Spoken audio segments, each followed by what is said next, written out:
Welcome again, everyone. My name is Brian Balicki, your host of the podcast, The Juice is Worth the Squeeze. Embrace it. It's my life story of 56 years as a type 1 diabetic and still counting. This is the fifth episode of season 1. It's been a little while since my last podcast. After the first 4 episodes, I took a short break. I wanted to step back and evaluate all aspects of what I've produced so far. I believe the trajectory has been great, and the content is sound, and the best is still to come. My viewers and listeners now cover 3 continents, 5 countries, and 17 cities. Interestingly, the most widely visited episodes are the very first, an overview of my life story, and the most recent one, the fateful and violent night in June 1968 that began my 56-plus year journey as a type 1 diabetic. Today's podcast will focus on the personal and physiological changes that immediately followed that fateful night in 1968 I described in my prior episode. Today's podcast is titled My Discovery and Diagnosis as a type 1 diabetic. It recounts what my personal transition was like to becoming a type 1 during the months July through September of 1968. Coincidentally, this period mirrors pretty closely the 3 stages of the onset for type 1 diabetes that the American Diabetes Association talks about in its own educational materials today. I previewed these in my YouTube video intro for today's podcast. Unfortunately, none of this knowledge existed back in 1968. That's the bad news. Had it been more widely available back then, I've wondered how it might have changed how my doctors, my family, and I responded to my earliest symptoms of type 1. The good news is, despite this void and not being available and the near-death circumstances that I presented to my doctors when I was admitted to a hospital in fall 1968, I survived. 56 years later, I've never once yet been hospitalized. No devastating, complicating conditions to this point, and very lucky to be alive, active, and in generally good health today. But before I begin, I'd like to share a few quick updates. My podcasting audience continues to grow on the major distribution channels: Apple, Amazon, Spotify, iHeart, and the newest entry, Podchaser. I also want really to emphasize there are video versions of all of my audio podcasts. They exist on YouTube under the title Brian Balicki, The Juice. Yes, just simply type those words in the search box at YouTube and the video versions of all podcasts should appear there. The multimedia podcasts appear only at YouTube. Between the audio-only outlets for my podcasts and YouTube, there's actually very little difference in their content. I appreciate that my followers have grown in number on all of the distribution channels, but my favorite is actually YouTube. I like YouTube's multimedia format best because it is best suited for sharing certain important details of my lifelong experiences as a type 1 diabetic by adding some visual aids, graphics, and video footage to back up my life story. I think the multimedia format will become even more relevant in my future podcasts. 2 other notes. You may have noticed that I do not charge for listening to my podcast currently. This is purposeful. I want my messaging on type 1 and my 56-year life story to be distributed as widely as possible to diabetics across the globe and to all their caregivers and supporters in their own lifelong journeys. I believe my podcasts offer tangible, tested advice, hope, and value in managing the lifelong challenges of living with type 1. My life story is living proof that reasonable control of type 1 should not be sacrificed in pursuit of perfect control. Perfect control, I believe, is unnecessary. Why? Reasonable control creates far less risks for those things like low blood sugar, it's less stressful, and has comparable lifelong outcomes. Yes, comparable outcomes. When I compare my general health and activity levels to those of friends and family of roughly my age, I'm happy. No complaints. I am usually as healthy, if not more so, than my peers. If you take anything away from my podcast, take that one lesson. Reasonable control works and makes it much easier to embrace type 1 diabetes over a lifetime. It works and has done so for me for 56 plus years. Having said all that, I wanted to announce today that I've created a GoFundMe page. Yes, use your search button and type in the words GoFundMe, Brian Balicki, The Juice. My picture and a short description of the purpose for my fundraising project will be explained there. I did this to jumpstart a fundraising campaign to accelerate the publication of my planned book. Yes, I've talked about this before, and I finished the writing part of my book. But as I've gotten deeper into the business side of publishing, I've realized the cost of publishing, while not astronomical, are beyond the limited means of a retired senior citizen like me. So I'm seeking a modest sum of money to help me finish with my book publication. I also want to be sure I can maintain full control of its final content, distribution, and proceeds. Your donations now at GoFundMe will help me to do just that. But most importantly, my big picture view of the purpose and ultimate aim of my book has become clearer to me. At a certain point, I want the proceeds from the future sales of books to be reinvested in special, small projects to help type 1 diabetics manage their conditions. Yes, there are little things I've found that have not yet been published in the literature, and if they were, I believe would help all type 1s to be able to better manage themselves as they age. I have ideas about how to do this, so please stay tuned or write me if you'd like to discuss further. My dream is to have the proceeds fund what I call everyday needs, common sense solutions to managing type 1, and to distribute my own lifetime tested suggestions for managing type 1 diabetes as well. These are an interim, proven set of suggestions to help you with living until a cure can be found. I mention this because I've grown increasingly frustrated with the more common institutionally based or corporate based initiatives that I see presented in the media these days. To be clear, I'm not poo-pooing or throwing shade on the unbelievable medicines, tools, and technologies that have evolved to help me and many other diabetics meet the daily challenges in managing type 1. To the contrary, while these advances have been life-changing, I've learned in my 56 plus years is that there's limits to the wonderful medicines, devices, and technologies that exist to support people like me, type 1 diabetics today. For sure, they've played a major role in my life. I devote a chapter to this in my book. However, my experience has shown that how you use these life-changing and life-saving resources, how you trust and learn from them, and avoid stressing about them is essential to your long-term success in managing your condition. I'll be sharing more of my thoughts on these issues in coming podcasts. Again, I am living proof that you should trust them, but also verify. While they are effective, understand that reasonable and not necessarily perfect control of your diabetes should be sufficient to reach a healthy lifestyle as you age. Take control of your devices, yes, but be sure don't let them take control of you. Finally, I'd like to encourage you to continue sharing your comments on my podcast. I truly thank you for them.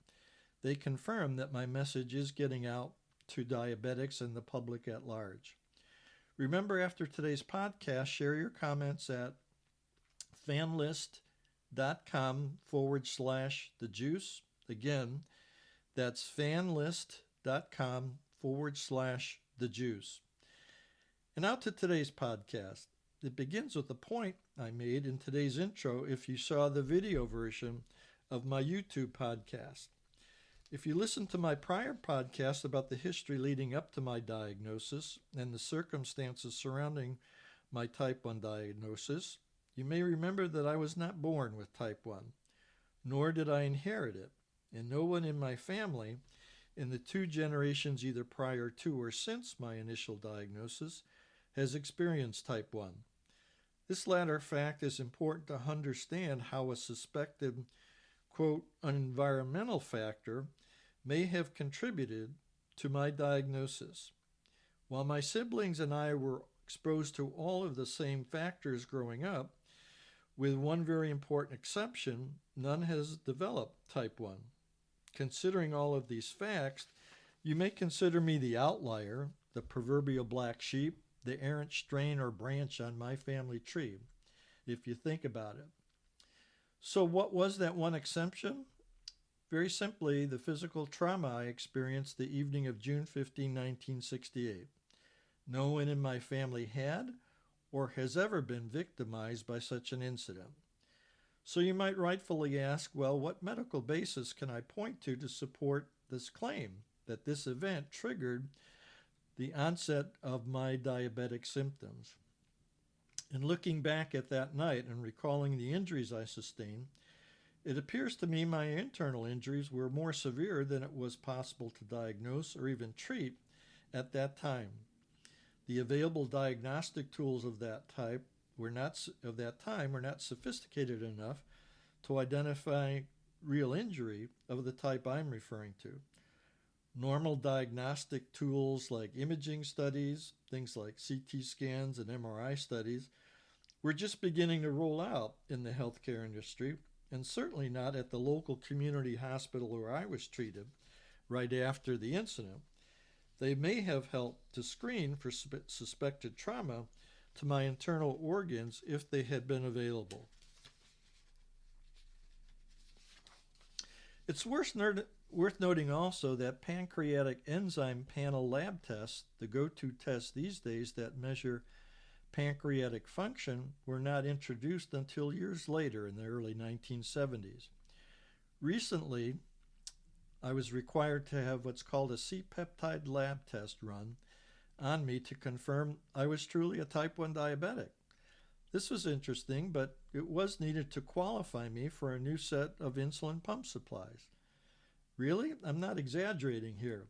By doing this, I realized that one test, the C-peptide test, did not become available to medical provider until years later in the early 1970s.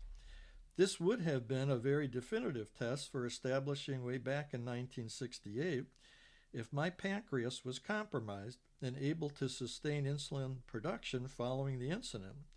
So in hindsight, the diagnostic work that might have been done immediately after my trauma to determine the extent of my internal injuries simply did not exist.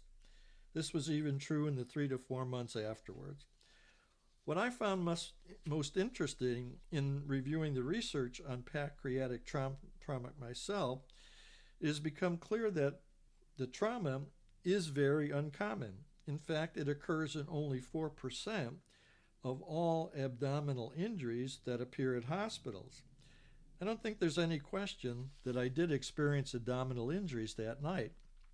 Luckily, there was no bleeding, no fractured ribs or anything like that. But the physical beatings I took that night assaulted my internal organs. I was punched in the face and the ribs multiple times. After falling to the ground, I was also kicked in the ribs and stomach repeatedly. So what trauma might have been hidden to clinicians who treated me that night in 1968? The research I cited in the intro to today's video podcast specifically mentioned how the closeness of the pancreas itself to vital abdominal organs such as the stomach, liver, small bowel, and the duodenum puts the pancreas at very high risk whenever these organs are assaulted, as they were that night. The research points out that whenever trauma occurs to the areas around these major internal organs, the outcomes for the pancreas itself frequently are, quote, morbidity and mortality. In my case, mortality was the outcome. Not to me, obviously, but to my pancreas. Yes, it literally began to die. I began to lose pancreatic function shortly thereafter, and certainly have none now.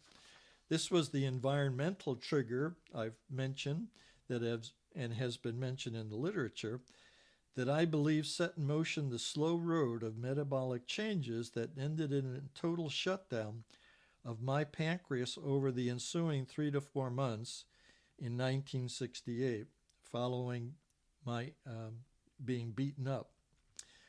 What was that slow road like?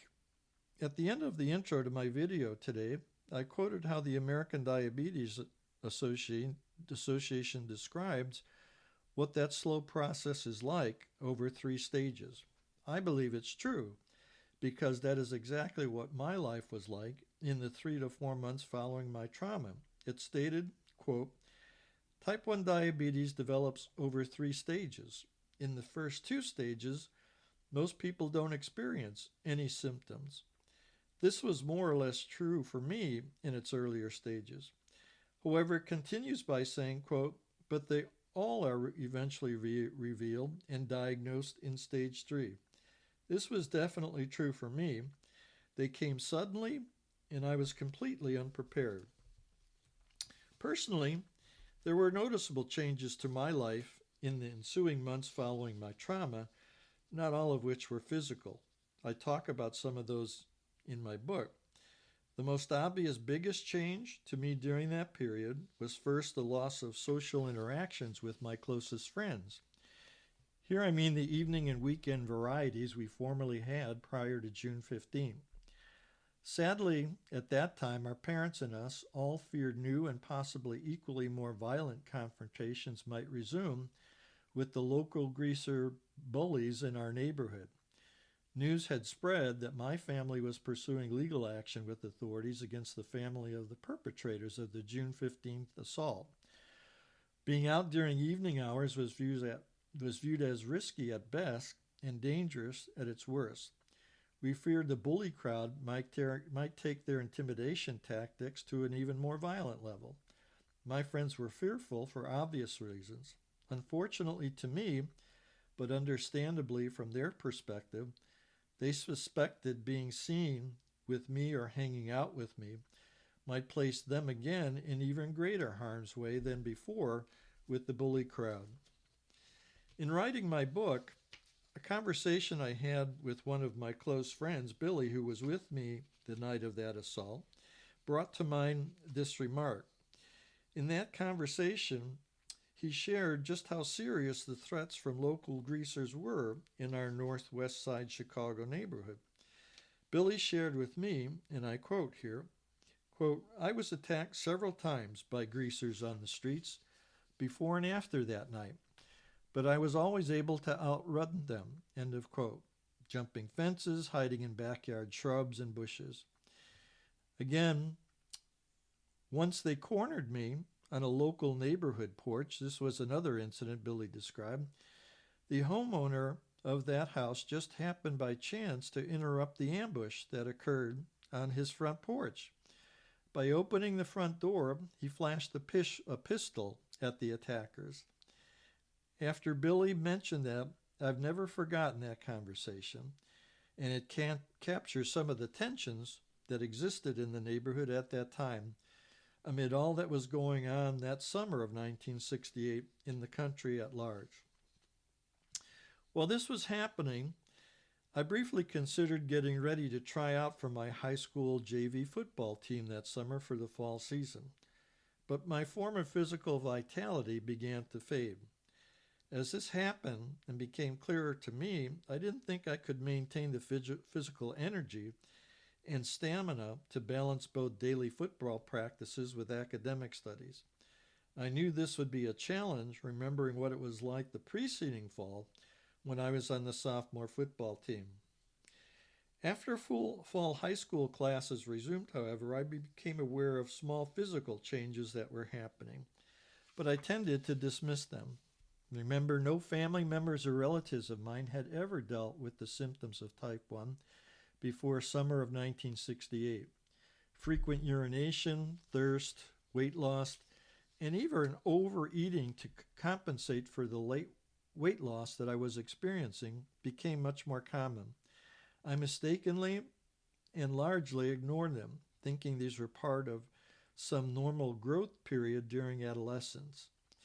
In that moment, I began to search for distractions to take my mind away from the social and physical changes that were happening around me.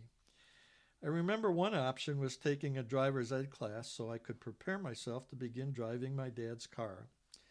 In my adolescent innocence and naivete, I thought this might be a first step to basically reconnecting socially with my friends. Not a bad idea. The idea. Getting my driver's permit and license seemed like the natural thing to do, just like most teenagers were doing at the time. Well, it did occur many months later, but in the short run, it was never meant to happen.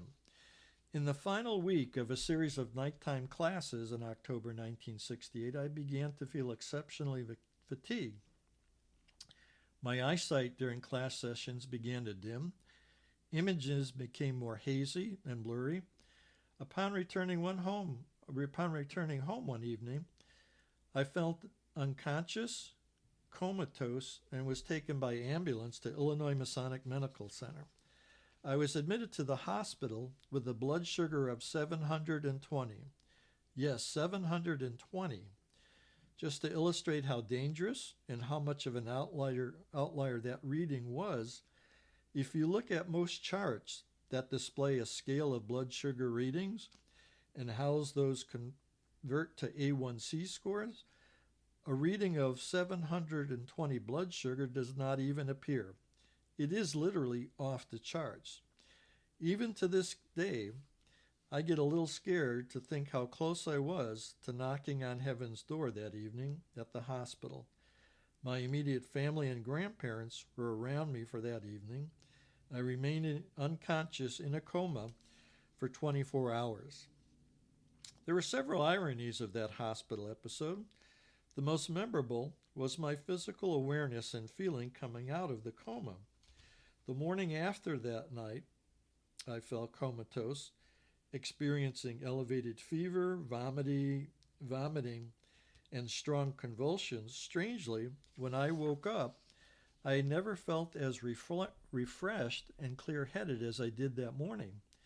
Never in my entire lifetime, before or since that night, have I truly felt just as refreshed and having a fresh start at life as I did that morning. In many ways, that night, the darkest hour was before dawn, and I survived it. There are a few other ironies that followed me in the 3 weeks I spent in the hospital recovering from my diagnosis and coma, but you'll have to read my book for more details about those. In hindsight, it's become clearer to me that the events of the evening of June 15, 1968 altered my life in more ways than I ever imagined they would at the time. I'm convinced they were the environmental trigger that set in motion the metabolic changes leading to my type 1 diagnosis just 3 months later. The ADA's description of how type 1 evolves was spot on. 3 stages, with symptoms hardly noticed by anyone in stages 1 and 2. In only the final stage are all changes and symptoms revealed. I'm not sure how, if at all, it would have changed my life story had the connection between my trauma and type 1 diagnosis had been more firmly and quickly established. Would the clinicians who worked with and on me that first night of June 15, continuing through mid-October, would have they been able to intervene more aggressively to change the trajectory of my physiological changes to avert my type 1? I don't know, maybe not. But it was almost a unique beginning to a new life for me. By the way, the same was true for my family, which I will share in my next podcast. As I've read the stories of other type 1s, I haven't run across anything similar, even to this day. So yes, the beginning was different, but the 56 plus years that have followed have not only been different, but honestly equally unexpected. I say that in a very positive and upbeat manner. My upcoming podcast will convey just how the juice is and has been worth the squeeze in my lifetime, as I've embraced my everyday challenges managing my type 1 diabetes. Stay tuned for more about that. Just as a side note, if you're looking for a great song to inspire you on your daily journey managing type 1, I suggest listening to one of my favorites. It's When You Believe by Whitney Houston and Mariah Carey. It's the theme song, too, of all things, a Disney movie, The Prince of Egypt. Oddly, I've never seen the movie since it was released in 1998, but today I listen to the song routinely when I exercise, whether it's walking, bicycling, spending time on my rowing or on my elliptical machine. There are two lyrics that always grab me. The first, quote, "Hope is frail but hard to kill." And second, quote, "Who knows what miracles you can achieve? Somehow you will if you believe," unquote. Boy, if there's a message when you face the daily challenges of managing your type 1, just listen to those lyrics. Finally, as I mentioned earlier, if you have any comments, questions, or other feedback you'd like to share about this podcast, I definitely welcome it. Visit my podcast survey at, again, fanlist.com/the juice. I repeat, fanlist.com/the juice. Please also help me by donating to support the publication of my upcoming book at my GoFundMe page. In your phone or computer, type GoFundMe Brian Balicki in your browser search engine. My picture and story will appear there. In closing, once again, thank you for your time, interest, and support. Signing off for now, cheerfully, Brian Balicki. Have a great day.